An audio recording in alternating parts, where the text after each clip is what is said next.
Մենք լավ գիտենք մխիթար, երկիրը միայն մշտական զորքով է կանգուն։ Եվ մեծաթիվ,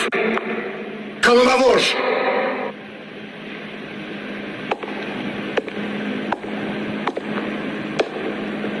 Հերիք է պարծենակ մարաղայով, հերիք է։ Osmanlուն ուժեղ է, շատ է ուժեղ։ Եթե նրանք գրավեն Սյունիքն ու Արցախը, տապանակար կդնեն հայոց աշխարհի վրա։ Որ զորքն ավելացնենք Օսմանլուն ավելի կկատաղի։ Բա ինչ անենք, ծնկի գանք։ Ահա, այսպես վզներս դնենք լծի տակ։ Արնակցելու մեջ է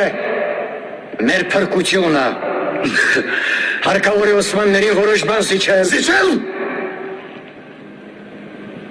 Էդ ինչ է զիջելու պղին զարդին։ Ինչ։ Հողդ, սարերը թե մեր ազատությունը։